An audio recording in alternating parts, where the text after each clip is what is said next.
একজন বিবাহিত ছেলের মনে আশা থাকে, সে যখন অফিস থেকে 10টা-5টা ডিউটি করে ঘরে ফিরবে, তার স্ত্রী তার সামনে জল, খাবার সব এনে দেবে।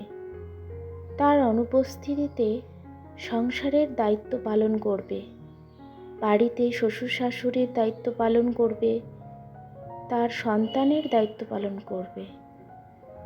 কিন্তু একজন বিবাহিত মেয়ের মনেও তো আশা থাকতে পারে, সে সকাল থেকে রাত পর্যন্ত সবার জন্য খাবার তৈরি করে, কাপড় কাচে, ঘর মোছে, এমনকি সংসারের বাকি অন্যান্য কাজও করে থাকে।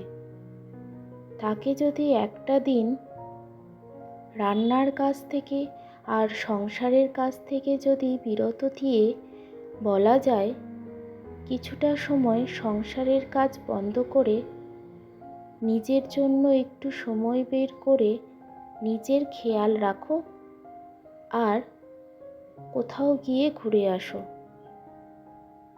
আমার মনে হয় এই রকম বলার মানুষ খুব কমই আছে। আর বাকি মানুষ মনে করে বউরা শুধু সংসারের কাজই করে। আর যারা মনে করে যে এইসব কাজগুলো থেকে বিরত থেকে নিজের জন্য সময় বের করে নিজের খেয়াল রাখার দরকার, তাদের মতো লোকের চিন্তাধারায় সংসারে সুখ আসে। নমস্কার বন্ধুরা, আমি সোমা। আমার ছোট্ট সংসার চ্যানেলে সবাইকে জানাই অনেক অনেক স্বাগত। আজ হলো মঙ্গলবার। তো প্রথমে দেখতেই পেলে যে সকালে সব কাপড় কেচে স্নান করে ছাদে মেলে দিয়ে এলাম। আর আজকে পরেছি শাড়ি। আজ যেহেতু মঙ্গলবার, সেই জন্য পুজো করে চিড়ের পোলাও বানিয়েছিলাম। চিড়ের পোলাও খাওয়া কমপ্লিট হয়ে চলে এলাম একদম রান্নাঘরে। আজ রান্না করব এই চাল কুমড়োটা। চাল কুমড়োটা বিশাল বড় হয়েছে না? এটা কিন্তু আমাদের নিজেদের গাছের লাগানো। ভীষণ সুন্দর দেখতে ছিল, মনে হচ্ছে যেন আজকে আর এটা কাটবো না, কিন্তু কি করা যাবে, লাগিয়েছি তো খাওয়ার জন্যই। আর দেখো, তোমাদের সামনে আজকে নতুন বন্ধু এসছে, আমার ছেলে। কোনোদিন আসে না, আজ দেখছে মা কি কাটছে, চলো দেখা যাক। কোন বাচ্চা মানুষের তো এইসবে ইন্টারেস্ট বেশি। আর আমি বললাম যে সবাইকে হ্যালো করে দাও, তা দেখাচ্ছে, দেখো টেস্টি টেস্টি বলছে। কেন বলো তো? সেই গত 2 মাস আগে একটা কুলের আচারের ভিডিও বানিয়েছিলাম, তখন টেস্টি টেস্টি বলছিল, সেই জন্য ভাবছে মা বুঝি তাই বলছে। আসলে ছোট তো, এখনো তো কি আর সব বোঝে। তা দেখো, চাল কুমড়োটা আমি ভালো করে ছোট ছোট করে কেটে নিচ্ছি। আর চাল কুমড়োটাতে বেশ তেমন কিছু ভালো করে এখনও হয়নি, ঠিকই ছিল। আমার এদিকে কড়াইতে তেল দিয়ে দেব, কড়াইটা গরম হয়ে গেছিলো। তারপরে একটু পাঁচফোড়ন দিয়ে পেঁয়াজ দেব। চাল কুমড়োতে শুনেছি পেঁয়াজ দিলে বেশি ভালো হয়। তোমরা কমেন্টে বলো তো, তোমরা চাল কুমড়ো কীভাবে রান্না করো? আমি তো চাল কুমড়োতে পেঁয়াজ দিই। চিংড়ি মাছ হলে ভালো হতো, আর যদি একটু ছোট্ট মুসুর ডালের বড়ি হতো তাহলে আরও ভালো হতো। তো বাড়িতে দুটোর মধ্যে তো একটাও নেই, কি করা যাবে? ঠিক আছে, এরকম করেই রান্না করব। এখনও তো আরও চাল কুমড়ো ধরবে গাছে, তারপরে না হয় দেখা যাবে, সেইভাবেই রান্না করব।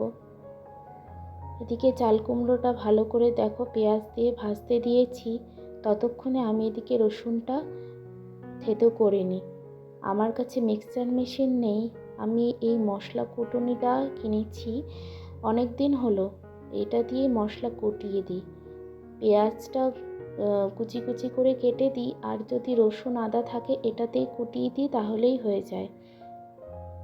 আর গুঁড়ো আমি তো আর লঙ্কা, শুকনো লঙ্কা বেটে দিই না, গুঁড়ো মশলা ব্যবহার করি, সেই জন্য কোনো সমস্যা হয় না। সমস্যা হয় কি বলো তো, শুকনো লঙ্কা বাটার তরকারির স্বাদ কিন্তু অন্য, আর গুঁড়ো লঙ্কার স্বাদ কিন্তু অন্য, সেটার তো টেস্ট একটু তফাৎ একটু হবেই।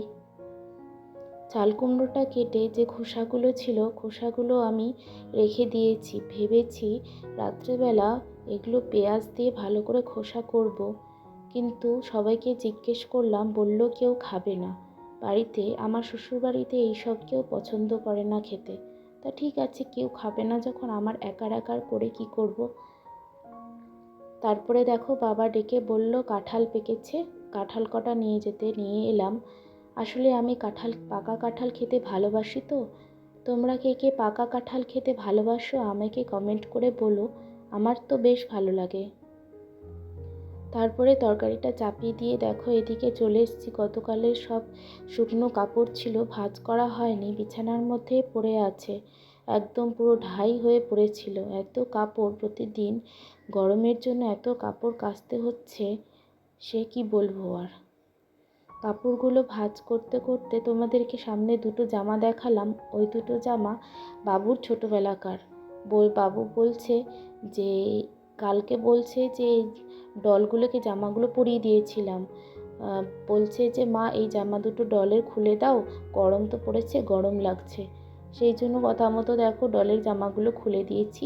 আজকে সকালে উঠে বলছে মা ধুয়ে দাও, নোংরা হয়ে গেছে। তা কি করব, বাচ্চার কথা,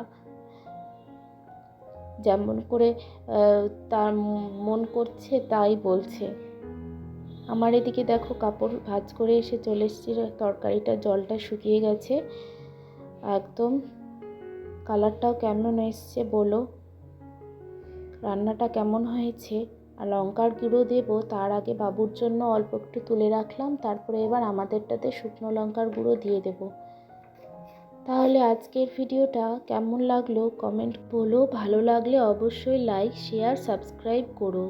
তোমরা সবাই ভালো থেকো, আজ তাহলে আসি, টাটা।